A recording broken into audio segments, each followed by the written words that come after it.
Now, I don't know about you, but with all of the chaos and devastation, looks to me like nothing more than pure desperation. Let's talk on the mic.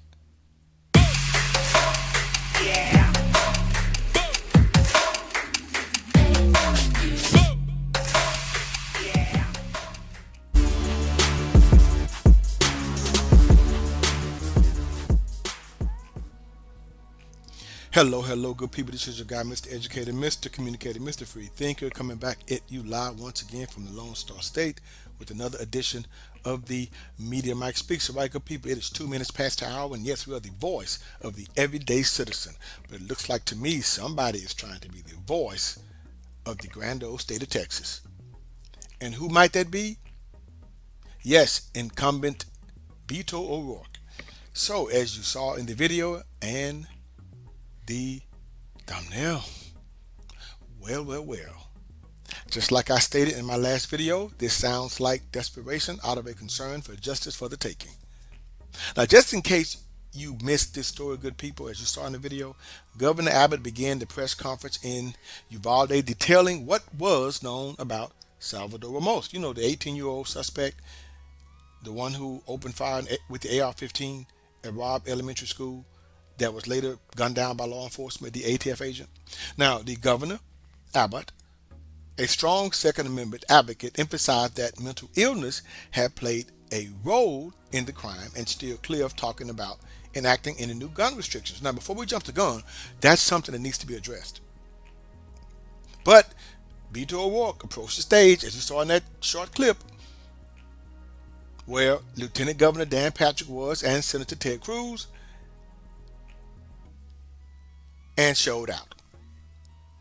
He went on to say, he quotes, "This is on you until you choose to do something," unquote. Now, O'Rourke remarks were quickly drowned out by those on stage with Abbott. Now, he did use poor choice of words, in my opinion. Profanity was done. Cruz stated, he quoted, "Sit down and don't pull this stunt." Now, O'Rourke continued a back and forth with those on stage, but security at the venue soon escorted him out. After O'Rourke exited the building, Abbott addressed the interruption. He went on to state, I'm going to paraphrase here, good people, there are words of family members whose hearts are broken. There's no place for this right now. Lives have been lost. There are those who have suffered. We need to focus not on ourselves and our agendas. We need to focus on the healing and hope that we can provide to those who have suffered. Now, outside, O'Rourke addressed reporters, telling them new gun restrictions are needed to help prevent further tragedy from unfolding. He went on to say, "It is insane that we let an 18-year-old go in and buy an AR-15. What did we think he was going to do with it?" unquote. Back inside, Abbott was asked by a reporter whether a new law limiting 18-year-olds from purchasing assault rifles is needed. Now, Abbott responded, "The ability of an 18-year-old to buy a long gun has been in place for more than 60 years. Now, a poll conducted by the Dallas Morning News and the University of Texas at Tyler, where I used to live, found that Abbott was leading O'Rourke in the race for governor by a margin of 46% to 39. We're going to see how that's going. I think it's going to widen. Now, I predict that margin to widen by a long shot. Good people, I do. Now, I could be wrong, but I doubt it. I could be wrong, though. Stranger things have happened. Hillary, Trump, You see, there are some things that you just don't do in politics. Now, this may have worked back in the 1950s, but not today. You have to conduct yourself. You saved this for the runoff debate in November. That is why I called it conduct unbecoming. Now, what that means is, it refers to the conduct on the part of a certified professional that is contrary to the public interest, or which harms his or her standing of the profession in the eyes of the public. Which I do believe that's what Mr. O'Rourke did. Now, you see, teachers can carry in Texas. We even have school marshals. Now, I don't know what security was at the time, or if security is even needed at elementary schools. But I don't know why one would not think that. But be that as it may, the young man that committed this horrendous act was a coward. He targeted children because he couldn't face his own demons. Now, to ban rifles, to me, is stupid because you can get a handgun.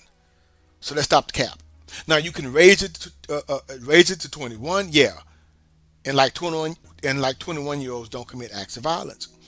Okay, this is an election year, period, and you see, just my opinion, just how far people may be willing to go, and that's all I'm going to say on that. Taking away a single type of firearm will not make a difference. Criminals adapt and overcome. They will find a way. Making the purchase harder for lawful qualified purchases will not stop the problem either. But to you, Mr. O'Rourke, no sir. Get a hold of yourself, control your emotions, and get out of your feelings. Now, if you win come November, kudos to you. I will gladly stand corrected. But if you lose once again, then you will have to again be reminded that this is Texas, and don't you forget it. Until next time, this is your guy, Mr. Educator, Mr. Communicator, Mr. Free Thinker. Subscribe, share, and like to keep me rocking on the mic. Have a good night. Understand you soon, it won't be long. Keep on, keep on.